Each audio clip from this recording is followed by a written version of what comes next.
The administration's first day was insane. Talk about promises kept. So I made it out to the inauguration. The line was massive. It went around the entire block. People were dropping off their bags at the entrance to the secured area. But what I want to start off with real quick are two of the most important executive orders that Trump signed just after this. I think they really set the tone for the direction that the administration is taking in terms of action meeting rhetoric. First, we have a list of pardons and commutations relating to events that occurred on January 6, 2021. Okay, and how many people is this? I think this order will apply to approximately 1,500 people, sir. So this is January 6th. These are the hostages. Approximately 1,500 for a pardon. Yes. Full pardon. Full pardon or commutation? Full pardon. We have about 6 commutations in there where we're doing further research. I'm really glad he said they're doing further research because I think that a lot of people, including Joe Biggs, should get a pardon for their involvement. So this is a big one. Anything you want to explain about this? We hope they get them. We hope they come out tonight, frankly. They're expecting it. Convicted January 6 rioters walked out of a Washington, D.C. detention facility just before midnight to crowds of supporters cheering them on. By the President of the United States of America, this proclamation ends a grave national injustice that has been perpetrated upon the American people over the last 4 years and begins a process of national reconciliation. Pennsylvania brothers Andrew and Matthew Valentine were arrested for assaulting law enforcement during the 2021 U.S. Capitol attacks. Except I highly doubt many of these individuals ever actually assaulted law enforcement the way these prosecutions were railroaded. Just last week, they were sentenced to 2.5 years each after pleading guilty to felony charges. President Trump issued sweeping pardons for more than 1,500 people who violently attacked the U.S. Capitol 4 years ago. This means they have all their rights back. A full pardon means they're not felons. It means they have their rights back. He also commuted the sentences of 14 people convicted or charged with engaging in the separate seditious conspiracies. Those include former leaders of the Proud Boys and Oath Keepers who were sentenced to some of the longest prison terms. Acting pursuant to the grant of authority in Article 2, Section 2 of the Constitution of the United States, I do hereby commute the sentences of the following individuals convicted of offenses relating to events that occurred on or at the Capitol on January 6, 2021 to time served as of January 20th, 2025. Stuart Rhodes! You guys remember Stuart Rhodes? Stuart is a ex-Army paratrooper. Stuart's a real constitutional lawyer, unlike some people claim to be. Well, I'm the exception that proves the rule that most attorneys and most judges simply mouth the oath of office and have no intention of keeping it because they have no fidelity, no respect for the Constitution or for the meaning of oaths. Stuart Rhodes was a really intelligent constitutional lawyer, former military, who started organizing military, police, and emergency responders to take a second oath to recognize that their duty is to deny or reject unlawful or unconstitutional orders that they receive from their superiors. After having been around for several decades and watching and participating in what you can call the broader freedom movement, I saw a missing piece of the puzzle. There was focus on elections, there was focus on education in general of the population, which is absolutely necessary. But what I saw is a gap that needed to be filled of focusing on the police and military and the firefighters and other emergency responders. In my mind, that's why you would see stuff labeling the Oath Keepers as a far-right extremist organization. I think it posed a threat to continuity of government procedures to have a body of official personnel on duty, active and staffed, that dedicated themselves in an institution outside of your organization to not follow unlawful or unconstitutional orders. I hope every single one of these people get a pardon. It's great to see them commuted. It's great to see Joe Biggs is out and free, man. But the other one to set the stage was the recession of Biden's harmful executive orders, basically throughout the entirety of that 4-year administration.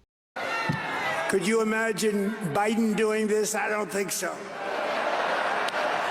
I don't You say what I'm signing. Sure. The first item that President Trump is signing is the rescission of 78 Biden-era executive actions, executive orders, presidential memoranda, and others.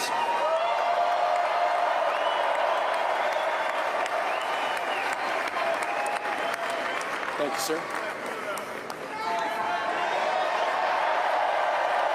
The second item, President Trump, is a regulatory freeze, as you announced in your speech, preventing bureaucrats from issuing any more regulations until we have full control of this, the government and this administration.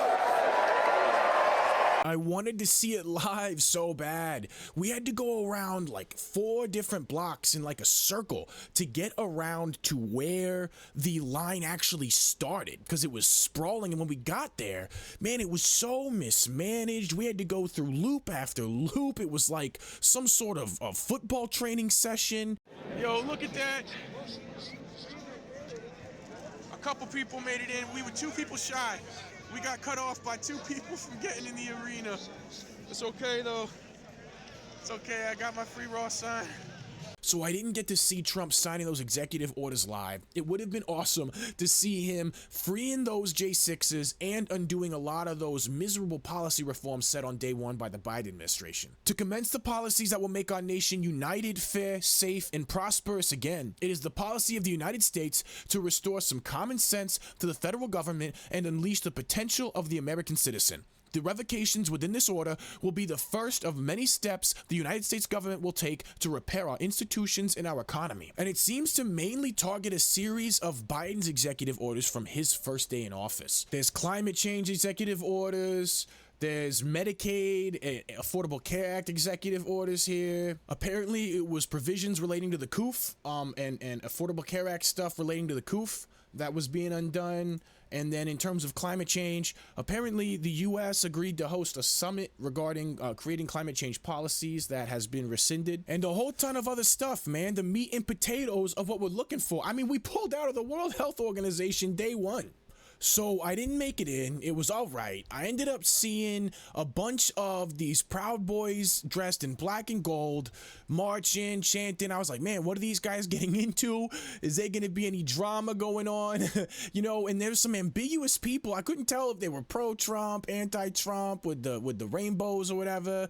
There was this dude with these hilarious t-shirts. Daddy's home. It turns out the Redskins mascot is a Proud Boy. I had no idea. I thought it was pretty funny, but I'm not sure he did. We chilled for a minute with the DC Metropolitan Police following us on bicycles. They taught me a lot about Enrique Tarrio and how he ended up being a snitch in the end. We ran into these hilarious trolls. Started out female, Yeah. changed to male, and then I went male back to female, Okay. and then female back to male now. One of those was actually a half a change, so technically it's 2.5. They were hilarious, dude, and they were so committed to the bit, they almost pissed off everybody that we were walking with. Things petered out. The navigation was a mess. They kept switching checkpoints. If you went one direction one way, you couldn't come back the same way. Just like my video from Sunday, I got the vibe that they were seriously worried about some form of nefarious actor. We explored the city looking for counter-protests, but I mean, they were basically non-existent. Overall, the entire experience just felt really mismanaged. We sat down with some other Trump supporters, and we heard the same thing from everybody we talked to. Disappointed. I mean, they had people standing in the parade area. They had a security screening checkpoint, and they had people cleared and enter the parade area with no food, no parade because it had been canceled, and nothing to do. But they have a security checkpoint and the entire area fenced off like there's some sort of parade to expect.